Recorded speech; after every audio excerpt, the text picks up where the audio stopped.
Hi everybody, welcome to another review from Sound for More. In this video I would like to introduce you to Pure Piano, and I would like to compare it to what I consider so far the best piano app in iOS, which would be Ravenscroft 275. Before I go into the comparison, I'd like to remind you also that there are other apps which I'm not covering in this video, which are related to piano. So if you want to explore them, you could also, for example, look at Module Pro from Korg, which is a fantastic app, and it gives you the ability to not only explore some of the acoustic piano from Korg, but also to buy additional packs, like, for example, the Ivory American D. But there are also other apps which you might want to explore. For example, the BS69, which again is a fantastic app. It loads also sound fonts, but and I would recommend, if you want to explore this app, that you actually go for the high resolution engine, because definitely increases the accuracy in playing samples. Other audio app related to piano would include, for example, the retro piano as well, if it's something that you want to explore in terms of that retro sound from AudioKit, which is really interesting. So have a look also at that one as well, which is very nice. And ultimately, I would also recommend for you to have a look at another small app, but quite effective, particularly on price and simplicity, which is the Ground Piano UV3 app as well. Very minimalistic, but it works really well. So let's get on to the review of Pure Piano. So I'm going to add 2 audio channels, and on the first one I'm going to load Pure Piano from eInstrument. As you can see, not too long to actually load it inside my iPad 5th generation. And then I'm going to search also for Ravenscroft 275 as well. And I'm going to load that in the channel. As you can see, that loaded much faster than Pure Piano. Anyway, let's start to go through Pure Piano, because I think you will actually enjoy it. So let's open Pure Piano. As you can see, a nice clean interface, nice view that you can see here of this piano at the center with what is called the Morph Pad, and you can click and hold this circle, and then you can move it up or in different direction, in different corners, to change the characteristic timbre and effects which are applied to the piano sound, which are really interesting. And as you can see from the interface, it's very nice and clean, very light, very modern, which is really nice, even down to the choice of presets. Really straightforward to actually use. In contrast to Ravenscroft 275, a fantastic piano as well, it's been out longer than Pure Piano. And you can see the UI is a little bit different. It is very much what you have in the screen is what you have. You have some additional options for the settings, but not much. It's very much what you see in the screen now. So let's go back to Pure Piano. Let's also show the keyboard, and let's play some key. I don't have an external controller linked at the moment to my iPad, but the purpose of the video is to give you a sense of what the capabilities are. So let's play some notes on the keyboard.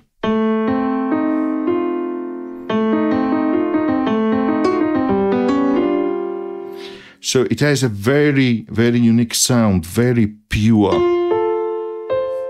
And what I really like as well is the control on the velocity. So let me show you just simply using the AUM keyboard.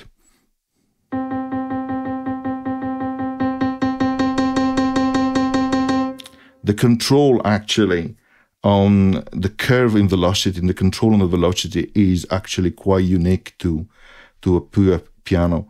And if I compare it, for example, to 275, and I link the keyboard to Ravenscroft 275, you can see similar.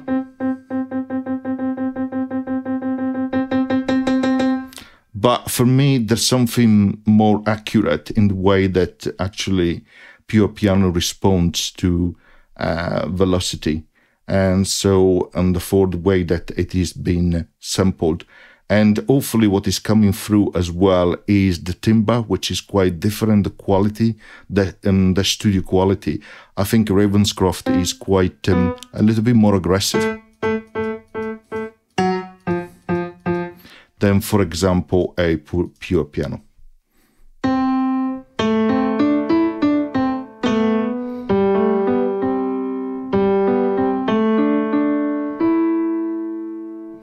So I find the quality of pure piano a little bit more pure than actually what the Ravenscroft deliver. If you notice here, we were using this type of curve in terms of velocity. The amount was a maximum. And in the case of pure piano, we had, I believe, a better control on velocity. And when you go to the velocity section, this is the velocity that we were using, linear. But even if you were to put an hard one and play with these settings, again, you will hear even more control from a velocity point of view.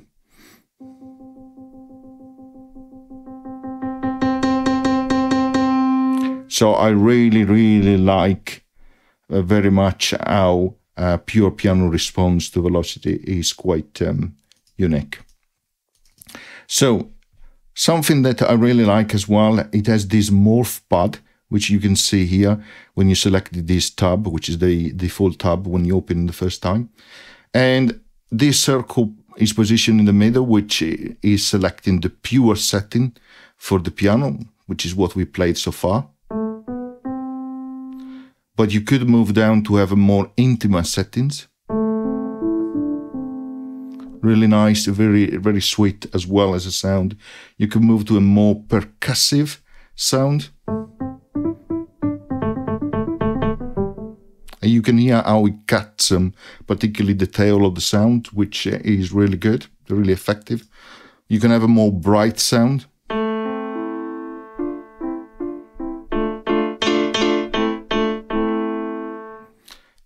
Perhaps a more detuned sound or pattern.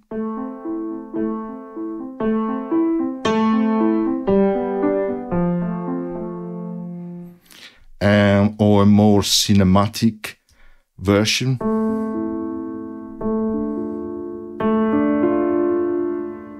Really nice. And you can hear that moving through the Morph Pad, what it has done is also changed the effects which are applied, in this case on the cinematic version.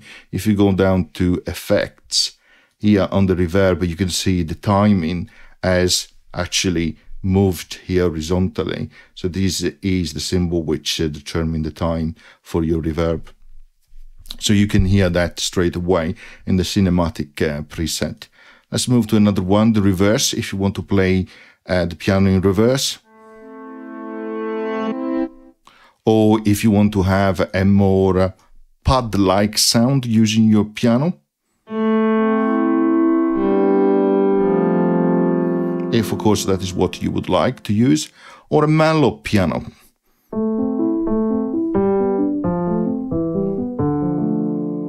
Really, really nice. So let's go back to the default pure preset. So you don't have this selection of preset in Ravenscroft.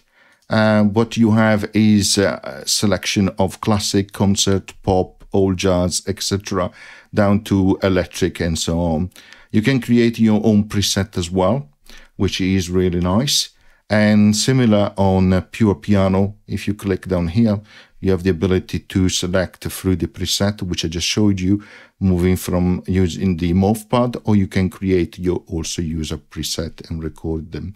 So in terms of preset, you have some ability from one to the other, but I like that Pure Piano gives you that ability to use this Morph Pad and therefore change the timbre and quality and use the effect between one preset to the other in real time. You have a section for effects, and you have an equalizer effect, a reverb effect, and also a delay effect. You can also see the interface, which is really nice in Pure Piano.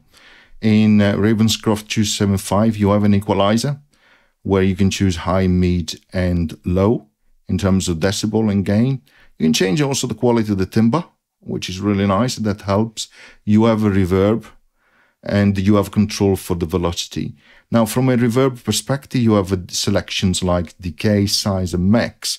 That to me is more like a synth settings for reverb, while instead, if I go back to Pure Piano and I was to come up with the reverb, and if I deselect these where it says control by Morph Pad, which means that the Morph Pad, which we have seen in the previous screen, will not control that effect, then you can customize the effect of the reverb. And what are really nice is that it shows you this curve, which change in real time, and it also tells you what each what you're changing. In this case, A stands for amount, your T, which is time, and also your D for damping. So even down to the way that the settings and the names of settings in the reverb are used, they're more like piano, which I really, really like. And you can see how it's changing the damping in this case. As I mentioned, you have this control for each effect in Pure Piano, where you can enable or disable the Morph Pad controlling the effects. But you can also deactivate the effect itself, turn it off here. So you have a reverb one, you have an equalizer one, it works in a similar way. You can disable the control by the Morph Pad, and you have your high, medium, and low. But additionally, you have this delay effect, which you don't have in Ravenscroft 275, which is really nice. Again, you can change the amount, the timing, and then you can increase the feedback. Look how nice it is. It's really great.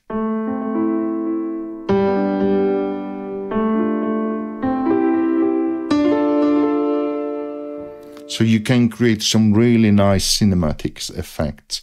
Really, really nice. If you click in this tab, you have the access to your velocity response, which you also have in Ravenscroft.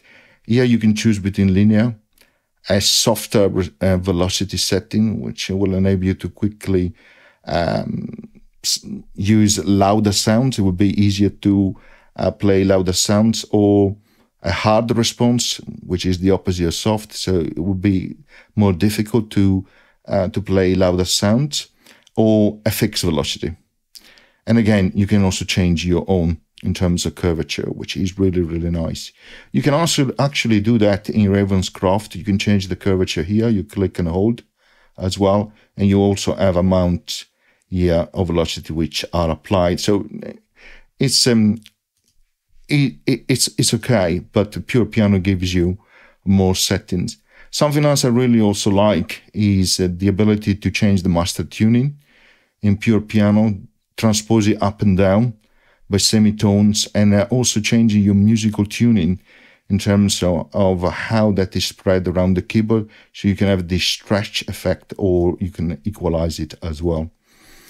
In contrast to Ravenscroft 275, you don't have anything in the main interface, but you can go on the settings here, click option, you can change also the global tuning through here.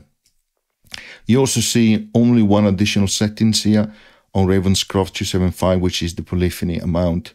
The good thing, I suppose, here is that it gives you a number, so you can increase up to 100. While instead, in Pure Piano, if you go to the settings here, You have your voice mode here, which I'll explain what Liquid Morph is in a moment. And it gives you different options, minimal settings. I suppose if you're struggling with your device, that's great. An economic setting, which is better if you don't use a lot of the Liquid Morph or the pedal. An optimized one and a max one, which is maximized for maximal polyphony and max use of your pedal and Liquid Morph as well. You have settings here for a volume with a limiter, which you also have in Ravenscroft 275. And then you have these Liquid Morph options, which effectively, if it is enabled, when you make changes through the Morph Pad, which we have seen earlier, it will apply those also sustained notes. If this is disabled, instead it will apply only to new notes. And that is significant in terms of using your CPU in your device. So as you can see here, in terms of the settings for voice, it doesn't give you a number. So you have to trust Pure Piano to do the best in terms of setting of polyphony. I mentioned there is a volume here with a limiter, similar as well what you see in Ravenscroft 275, which you have it up here. I suppose the beauty on Ravenscroft 275 is that is already visible. I don't have to go really through the setting to set that, which I actually prefer in a way. I mentioned that you have access to presets here. You have the same in Ravenscroft as well. And so overall, in terms of features, not that far apart from each other, but Pure Piano gives you, being a newer product, more features, more effects, and a better UI, a fresher UI. And in my opinion, as the name says, the quality, the studio quality of the recording of the piano is, in my view, superior than Ravenscroft 275. And again, that can be very subjective. I played piano for many years, and there might be people which prefer the timbre and the audio coming from Ravenscroft 275. But for me, actually, the quality of Pure Piano is higher, and also the delicacy in terms of the way that you use velocity is something really, really special as well. So for me, this is now setting the benchmark, the new, the benchmark in iOS piano application. Okay, I hope you enjoyed, and see you at the next video.